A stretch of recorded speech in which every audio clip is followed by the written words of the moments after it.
Hey everybody, welcome to News by Muse. We have two very special guests because there's a film coming out today on Prime Video and in theaters called A Million Miles Away. We got Rick Tellis and of course Benito Martinez. First of all, I can never praise this movie enough. It is so well done, so well shot, written well, with a great story. What was the process of getting that story, getting José Hernández's story and making it into a film? Michael, I want to add with a great cast. No, The cast is cast too. unbelievable, great costumes, Mhm. and great cinematography. So we were Mhm. blessed on all of that. So I'm sorry, what was the question? What was the process of getting his story made? Because I know I've heard stories that this has been a work that you guys have really been fighting for to tell his story. I'm going to tee it up and then Rick, serve it up, baby. What Okay. happened was years ago, Rick and I have been in the business a very, very long time, and Rick precedes me. Actually, went to drama school before me, had been on many, many TV shows as an actor before me, and started that journey. I later joined in that acting fray, and then I had the success of The Shield. Rick went on to doing incredible, successful work as a director and producer for a lot of different shows. And when The Shield went away after a couple of years, I was doing this, that, and the other. We were realizing that, and Rick was realizing as well, that we have to find our own voice, our own power. So about 10 years ago, we started trying to work with each other and to find something that he could produce and I could star in or whatever. And after meeting some writers and this, that, and the other, Rick did all the grunt work and footwork about finding out how to find writers and how to do all of that. And I was like, yeah, well, Rick, I'd love to work with you whenever you want. Let's hopefully find that show for me and let's see where we can go. And Rick would go to the library on the regular. Well, right, Rick, you would go to the library? Bookstores, libraries, because big companies have agencies that are sifting through all these books. So I had to find a book that nobody else was paying attention to. And I went to a bookstore one day up in Walnut Creek. I was visiting my family, and I saw this book. And to be honest with you, I can't remember if it was a bookstore or a library, but I saw this book laying there, and I saw this Hispanic astronaut on the front. And I'm like, huh, what's this? I open up the jacket, I start reading the story, and I'm like, this is, I don't know anything about this guy. So that's when I called Benito. I go, Benito, I'm going to ship you this book. I want you to read it.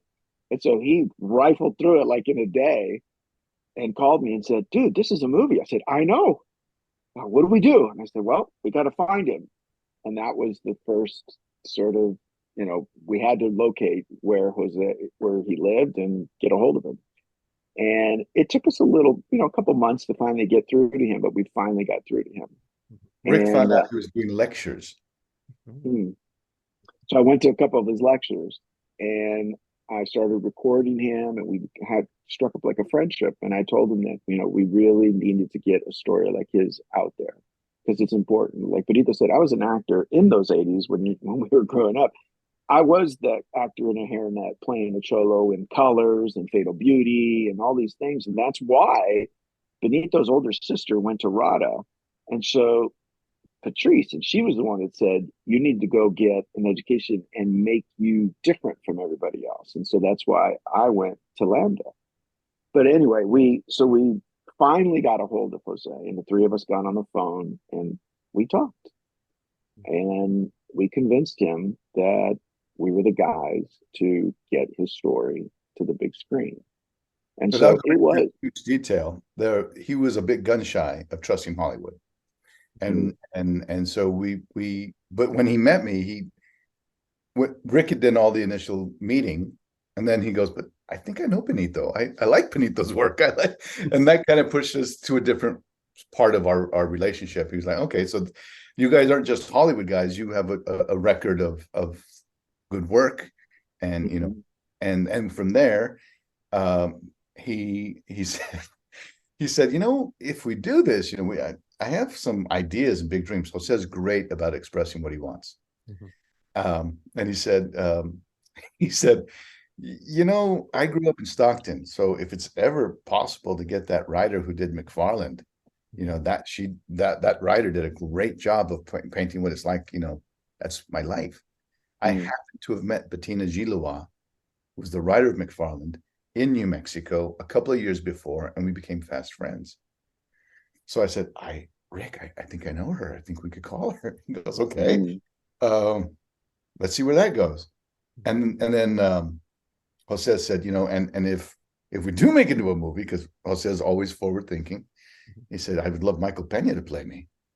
And I'm like, Rick, Michael Pena was on The Shield for a year. I got to know him. We exchanged numbers. Maybe that'll happen. And so we just left the meeting kind of going, all right, well, we'll do our work. And then I didn't know what to do. And it was really important. And I was telling Benito and the guys that it's really important that you have something special that, and I always kid about this, but it's really true. Do you remember the Fuller brush guys that used to go door-to-door sales with brushes? Well, you have to know your customer base. So you have to do a lot of homework. And you don't walk in trying to sell a brush that nobody wants to buy. And so for us, it was about walking in with a book, an IP that had value, because the studios love IPs. They love books. They love things that are based on books. And so Jose had his memoir. And so that was really important to have that. And then you have the astronaut on top of that. That was, and then we sat down with Bettina, and, one day Benito called her and she said, okay, I have lunch. I'm busy, but I'll have lunch with you. And we sat with her, and at lunchtime at a little restaurant, and we pitched her the story, and we pitched her what we thought this story was. And she fell in love with it. She was like, I'm in. This is a great story. That was we pitched this story before my son was born. My son's now 6. So it took us 6 years to get this to the screen. That's how I measure it, is by his age. Yeah, he was born during the week of our second meeting. Yeah, so it was right around the same time. So it's always based on that. And then from there, we took off. I mean, we then got, all the other things that you need to do to get the production company, and then blah, blah, blah. But that's how it all started. Yeah. And the one thing, like, I'm going to keep the first couple questions based on the film. And your director, Alejandra Marquez Abela, she did an amazing job putting this film together. Where did you find her? What were some of the films that you saw that she's done that made you say, I think she could direct this film and really tell the story we wanted to be told on the screen? By that point, we were working with the production team, Select Films. And then from there, we were also working with Netflix. Netflix. With Zane Mayer, which was our exec there. Who was great guy. Brilliant. And my friend Bettina was not Latina. And so when we took it to Netflix, they're like, okay, we have the astronaut, we have the book, we have the story, but we need more authentic voice in the writing. So we went through a different writer, Hernan Jimenez. And then from there, we went to shop for directors. And when we came across through Netflix, they were in love with the story. So they gave us a list of all the Mexican directors they had, Mexican or Mexican-American directors that they had, that they said, everybody's interested. Let's go for the best and the top of the list. And she was one of the people. I don't want to mention the other names, but she was on the list. She was one of the top people. So she had a film that was making the rounds. And she was also working on Narcos. And her film was a period piece set in the 80s about women empowerment. And it was very stylistic, very cool. But it wasn't like, that's going to get her the thing. So then we did the interview with everybody. We interviewed everybody. And our interview with Alejandra was different than all the rest, right, Rick?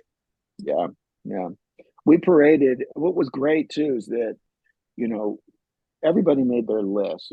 Benito and I made our list of directors. Select made the list of their directors. Netflix made a list of their directors. We kind of put them all together. We kind of prioritized them, and we finally brought in, I think, like 10, and then we narrowed it down to the last 3.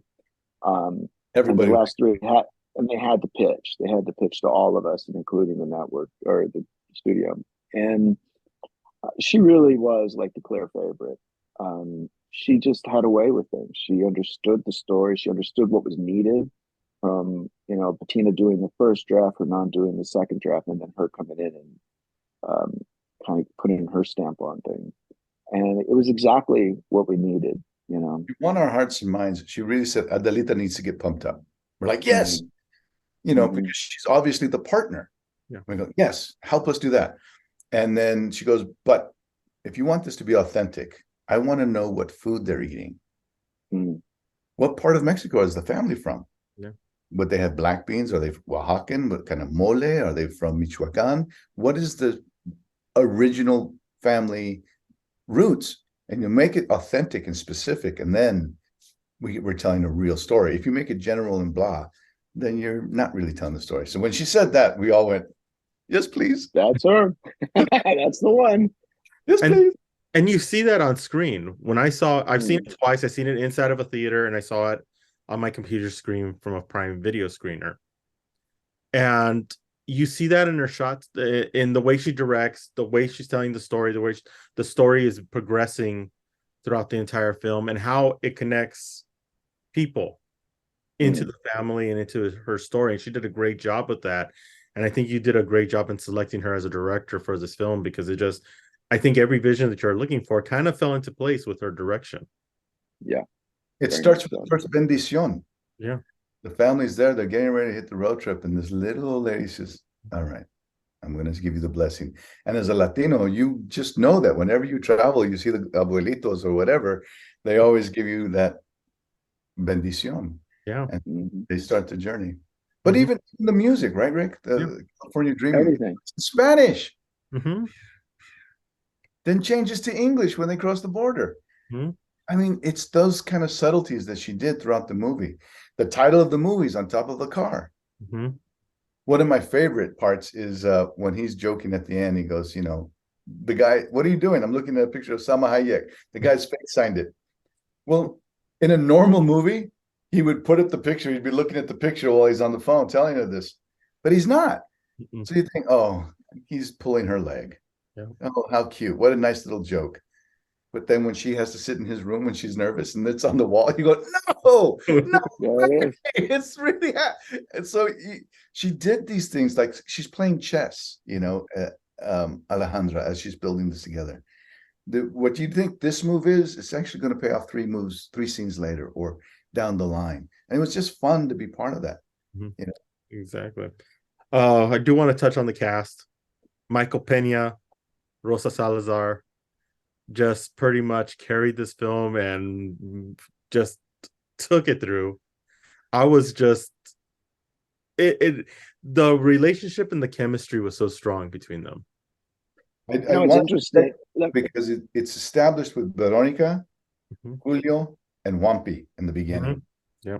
They create a real family with all the rest of the people, but they create such a real family. You care. And if you don't care about them, you're not going to care when the other ones show up later.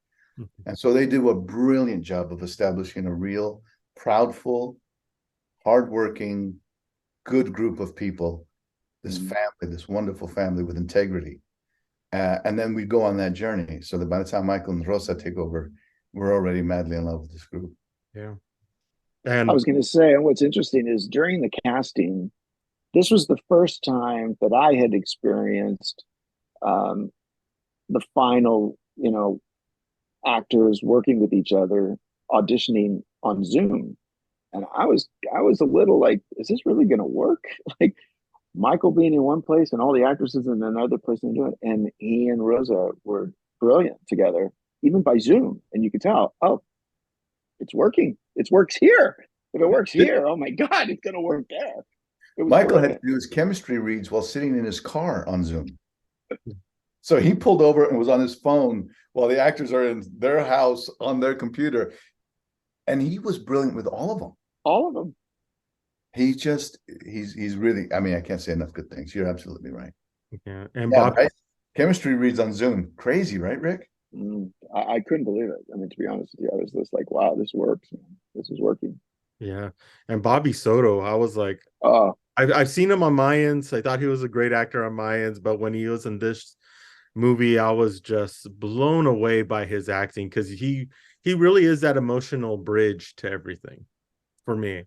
Times where, especially, there's times where he makes you cry, times that he makes you laugh, and really he does a great job at playing his part. For Bobby Soto, bringing him in, what was the thought process when you were talking to him to try and bring him into the film? it's interesting. I saw a clip of his, and he was in. I don't even remember the movie he was in, but he was like on a boat, and something was happening to him, and he was so emotionally connected. I just thought, wow, this guy is really good. I mean, he's a good actor. Um, he did not disappoint at all. I mean, he was brilliant in this part, just brilliant. The Him fun and part Michael about that together. character that he plays, it's really a combination of three of Jose's real life best friends. And we didn't want to keep, do this expansive story about the three best friends. They're in the book, but in real life, we kind of combined them, and they fell on hard times individually. So in order to represent the old neighborhood, Bobby's character had to, you know, take on all of those different things. All of them, yeah. And he does a brilliant job of just holding on the fort and saying, "Look, bro, this is home. You go. I got home." And he carries the sadness and the hope at the same time. He carries the belief in him, as well as the realizing that the distance is growing, as that is happening for his family. Mhm. And it's all through his eyes. It's all through his breathing. And It's it's all, really no fault of his own, no, it's just circumstances. It's circumstances. His dad's not there, his mom gets sick, he has to shoulder a lot of more responsibility. But yet he's so supportive of his cousin that he just, and he loves what his cousin's doing. Even like his daughter tells, don't feel bad. He didn't want you to feel bad about it, you know. she was wonderful. That Mm. girl, oh, and she sang the song and she did the scenes, and but she was so wonderful. We were literally in the tent behind there watching her, and I literally was crying. I had tears in my eyes. She was so good. I was just like, wow, this is amazing. Yeah. And that's a fun thing for as we're transitioning from the movie now with Hispanic Heritage Month starting today. We got Mm. two movies coming out on Hispanic Heritage Month that are Latino films, yours as well as Cassandro, both on Prime Video. Mm. And Blue Beetle came out. And Blue Beetle came out a month ago, and it's still getting some traction, even though I don't believe what the people are saying about the way people are thinking about it. I think it was a good film. I was shocked when I saw it. How Okay, good it we're was. talking about three movies out of 100 Oh, other movies in the world. Like, Right. we're as long as we're in the room, let's celebrate it. Come on. yeah, exactly. And we have like with Flaming Hot earlier this year. Yeah. It's like this has been one of those few years where I've seen more Latino films than I have ever in any year. And like I tell people, you got to go out there and support it. Good, bad, indifferent. You got to go out there and support it if you want to see these stories being told. What is it for you, both of you, since you've been in the industry for so long and starting in the days where we didn't see that? We only saw Ricardo Montalban. Like for me growing up, Ricardo Montalban and Fantasy Island was who I saw. Was it? Mm-hmm. Or Well, going to rerun with Ricky Ricardo on Desi Arnaz. yeah, that's 60 years ago, but things Yeah. are cyclical. I was in a movie called Mi Familia, and then there was Bound by Honor and Blood In, Blood Out, and there was a series of different lowrider movies that came out late 80s Mhm. or early 90s or whatever. So we've been through this, like, oh, a whole bunch of Chicano films came out or Latino films came out, and then it kind of goes away. There's an expectation that's put on Latino films that one Latino film is going to bring in all the Latino people, and finally they're going to reach them and hear all the billions of dollars. That's never been the case. There's never been a Latino film, even Selena, even La Bamba, have not brought in all of the Latino people to the audience that way. We're a different kind of audience, and we're not a one voice audience. We cannot say, oh, all the Puerto Ricans are going to come celebrate this way or this way. People are going to come because they like the story. You can relate to the story. You go, that's like my dad, whether I'm black, white, purple, green, or whatever. I like that guy because he relates. because the story's good and it's specific. And when you make it specific, then it's universal. And that's, we can't have the responsibility to bring in all the Latino audience, but we should be encouraged to be part of the full tapestry, because we really are. Mm-hmm. It's a great time. Right, Rick? I mean, there's so many wonderful directors that we could have chosen. And they're all doing great. All the Mexican directors and all the Mexican American directors. And this is the year of the woman director. Mm-hmm. From Barbie to Alejandra and to even Eva, they're making a big splash, and their voices are being heard, and their signature is bright. You know, it's a good time in that regard. But yeah, go ahead, Rick. And I've always said that, you know, and I think I'm like a typical Latino. You know, I was born here in the States. I don't speak Spanish, unfortunately. My parents did, but you know, in my family, Spanish was sort of like a secret language to talk about the aunts and uncles who were getting in trouble or something, and you would run off and like not listen because you didn't understand what they were saying. And so, but I love movies. I just love movies. I'll go to any movie. It doesn't matter what it is. If it's good, I'll go. And I think that first you start with a great story. And that's why I've always said is we want to make great stories with that happen to have Latino characters in them, not the other way around. And so I don't think that, you know, I just think we need more times at bat.